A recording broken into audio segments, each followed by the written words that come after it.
أعوذ بالله من الشيطان الرجيم. بسم الله الرحمن الرحيم. يا أيها الذين آمنوا إن تطيعوا الذين كفروا يردكم على أعقابكم فتنقلبوا خاسرين. بل الله مولاكم وهو خير الناصرين. سنلقي في قلوب الذين كفروا الرعب بما أشركوا بالله ما لم ينزل به سلطانا ومأواهم النار وبئس مثوى الظالمين. اعوذ باللہ من الشیطان الرجیم بسم اللہ الرحمن الرحیم یا ایہا الذین آمنوا ان تطیعوا الذین کفروا یردوکم علی اعقابکم فتنقلبوا خاسرین آمنت باللہ صدق اللہ العظیم رب اشرح لی صدری ویسر لی امری واحلل عقدۃ من لسانی یفقہوا قولی الصلاۃ والسلام علیک یا رسول اللہ وعلی آلک واصحابک یا حبیب اللہ۔ آج کا ہمارا درس قرآن شریف سورہ آل عمران کی آیت نمبر 149 سے لے کر آیت نمبر 151 تک ہے۔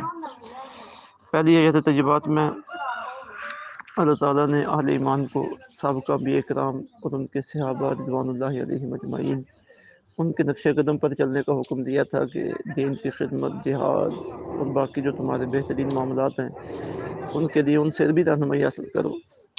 اور ان آیات تجربات میں اللہ تعالیٰ نے کفار کے راستے پر چلنے سے منع کیا ہے کہ جب تم اس طرح کے جہاد وغیرہ کے کام کر رہے ہو تو کافروں کے روب میں نہیں آنا اور ان کے مشورے پہ عمل نہیں کرنا اور ان کی بات کو نہیں ماننا، بلکہ تمہارا کام اللہ کے لیے ہے اور یہاں پہ اللہ کی بات کو ہی ماننا ہے، اللہ کے رسول کی بات کو ہی ماننا ہے۔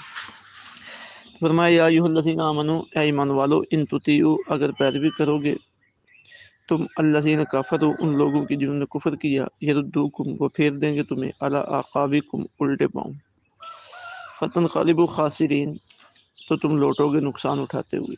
بل اللہ مولاکم، بلکہ اللہ ہی تمہارا حامی ہے، مددگار ہے، وہ خیر الناصرین، اور وہ سب سے بہتر مدد فرمانے والا ہے۔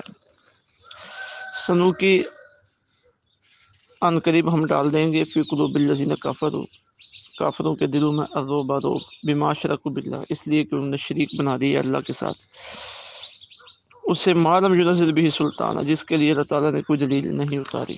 ومأواہم النار، اور ان کا ٹھکانہ دوزخ ہے۔ وبئس مثوی الظالمین، اور بہت بری جگہ ہے ظالموں کی۔ سب سے پہلے یہ فرمایا گیا کہ تم نے کافروں کی پیروی نہیں کرنی۔ اب یہ قیامت تک آنے والے لوگوں کے لیے، اہل ایمان کے اپنے معاملات ہیں، اپنا طریقہ کار ہے، اپنے ان کے مقاصد ہے، اپنا نظام حیات ہے، اپنا نظام معیشت ہے، نظام سیاست ہے، نظام عبادت ہے۔ اگر کافروں کی بات مانیں گے، چاہے وہ کسی بھی دور کے کافر ہوں، کسی بھی علاقے کے کافر ہوں، تو کافر تو یہی چاہتے ہیں کہ جس طرح ہم کافر ہیں اس طرح ساری دنیا کافر ہو جائے۔ تو اگر تم ان کی بات ماننا شروع ہو جاؤ گے تو پھر تمہیں بھی وہ کفر کی طرف پلٹا دو گے، حالانکہ اسلام نے تمہیں کفر سے نکال کر توحید کے ساتھ تمہارا تعلق قائم کیا۔ حضور رحمت عالم صلی اللہ علیہ وسلم نے تمہیں یہی سمجھ لو کہ دوزخ سے نکالا اور جنت میں داخل کیا ہے اور اسی راستے پہ تمہیں چلایا ہے۔ فرمایا یا ایھا الذین آمنوا، اے ایمان والو،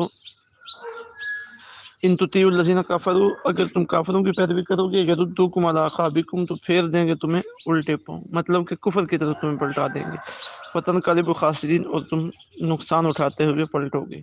بل اللہ مولاکم، بلکہ اللہ تمہارا حامی ہے، یعنی تمہاری ساری توجہات اپنے رب کی طرف ہونی چاہیے، اپنے رب سے خیر کی توقع رکھو، اپنے رب سے امید رکھو بہتری کی، اور اپنے رب سے مدد حاصل کرو۔ کافروں کی مدد پہ بھروسہ نہ کرو کہ ان کے ساتھ ہماری کوئی ساز باز ہوگی، کوئی رابطہ ہو گیا تو ہمارے لیے آسانی ہو جائے گی، نہیں، اللہ تمہارا مددگار ہے اور تمہاری ساری توجہ اللہ کی طرف ہی ہونی چاہیے۔ وہ خیر الناصرین، اور وہ سب سے بہتر مدد فرمانے والا ہے۔ سنلقی فی قلوب الذین کفروا، ان قریب ہم ڈال دیں گے کافروں کے دلوں میں الرعب، روب، بما اشرکوا باللہ، اس لیے کہ انہوں نے شریک بنا دیا اللہ کے ساتھ، یعنی کافروں نے شرک کیا ہے اللہ کے ساتھ انہوں نے شریک ٹھہرائے ہیں. کیا چیزیں؟ معلوم ینزل بہ سلطانہ، اس کو جس کے لیے نہیں اتاری اللہ نے کوئی دلیل. یعنی ان چیزوں کو اللہ کے ساتھ شریک بنا رہے ہیں جنہیں شریک بنانے پہ اللہ کی طرف سے کوئی دلیل نہیں ہے. یعنی شرک پہ اللہ تعالیٰ کی طرف سے کوئی حکم یا کوئی دلیل موجود نہیں ہے، اور وہ اپنی طرف سے یہ کام کر رہے ہیں. تو اس وجہ سے اب چونکہ ان کا عقیدہ کمزور ہو گیا نا، اللہ پر ان کا ایمان مضبوط نہیں ہے، اور جن چیزوں کو انہوں نے شریک اللہ کے مقابلے میں ٹھہرایا ہوا ہے وہ تو ان کی مدد نہیں کر سکتے کسی بھی معاملے میں. تو جس نے ان کی مدد کرنی تھی اس کے ساتھ تو ان کی ناراضگی ہے، اس کے ساتھ اس کی تو حکم کی نافرمانی کر رہے ہیں. تو اب اللہ کی مدد ان کے شامل حال تو نہیں ہوگی، وہ تو اہل ایمان کے شامل حال ہوگی. تو نتیجہ کیا ہوگا کہ کافروں کے دلوں میں اللہ تعالیٰ کافروں کے دلوں میں اہل ایمان کا رعب اللہ ڈالیں گے. اہل ایمان کے پاس تو اللہ تعالیٰ کی مددگار موجود ہے، اور کافروں کے پاس کوئی مددگار موجود نہیں ہے. اللہ رعب ڈالیں گے ان کے دلوں میں، اس وجہ سے کہ انہوں نے اللہ کے ساتھ شریک ٹھہرائے. تو غزوہ احد میں بھی ایسے ہی ہوا کہ کافر پوری تیاری کے ساتھ آئے تھے، خواتین بھی ساتھ لے کے آئے تھے، اسلحہ ہر چیز ساتھ تھی، اور انہوں نے پوری کوشش بھی کی مسلمانوں کو ڈرانے کی، دھمکانے کی. اور پھر ایک مقام پہ وہ انہیں کچھ کامیابی بھی ملی جب پیچھے سے انہوں نے حملہ کیا تھا. لیکن بہت جلد جب مسلمان دوبارہ متحد ہو گئے تو کافر بھاگ گئے، پلٹ گئے. اور پھر راستے میں انہیں خیال آیا کہ ہم تو آئے تھے بالکل مدینہ کو ختم کرنے کے لیے اور مسلمانوں کو ختم کرنے کے لیے، کام تو ابھی ختم نہیں اور ہم واپس آ گئے ہیں. تو پھر دوبارہ انہوں نے پلٹنے کی کوشش کی کہ ہم اپنا کام ادھورا چھوڑ کے جا رہے ہیں، واپس جانا چاہیے. واپسی کا قصد کیا، لیکن ان کی ہمتیں جواب دے چکی تھی. اور ادھر مسلمان سخت تکلیف میں تھے، 70 مسلمان شہید ہو چکے تھے، مسلمان زخمی حالت میں تھے. لیکن آقا علیہ الصلوۃ والسلام کو جب پتہ چلا کہ کافر دوبارہ واپس آنے کا ارادہ کر رہے ہیں تو آقا علیہ الصلوۃ والسلام نے علیہ السلام کو جمع کیا اور اسی وقت فرمایا کہ آپ ہم نے کافروں کا پیچھا کرنا ہے. تو آقا علیہ الصلوۃ والسلام مدینہ سے 8 میل دور حمراء الاسد تک ان کا تعاقب کرتے ہوئے، ان کا پیچھا کرتے ہوئے گئے. یہ اہل ایمان کا رعب تھا کہ جب انہیں پتہ چلا کہ مسلمان ہمارا پیچھا کرنے کے لیے آ رہے ہیں تو وہ بھاگ گئے.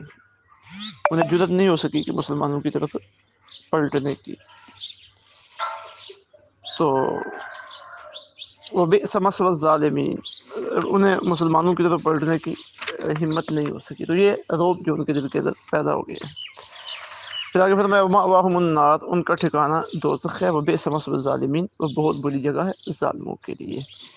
تو یہ قیامت تک آنے والے اہل ایمان کے لیے بھی اس میں آگے ہدایت کا اور حق کے راستے پہ چلنے کا طریقہ کار ضابطہ کہ اہل ایمان سے فائدہ اٹھائیں، ان کی توجہ اپنے رب کی طرف ہونی چاہیے.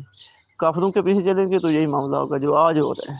آج کتنے مسلمان ممالک ہیں وسائل اور قوت سے مالا مال ہیں، لیکن کمزوری کیا ہے کہ کافروں کے ساتھ ان نے ساز باز کر لی، کافروں کے راستے پہ چلنا شروع ہو گیا، جس کی وجہ سے کمزور ترین ہو گئی. اللہ تعالیٰ ہدایت عطا فرمائے، مہربانی فرمائے، کرم نوازی فرمائے. وما علینا الا البلاغ المبین.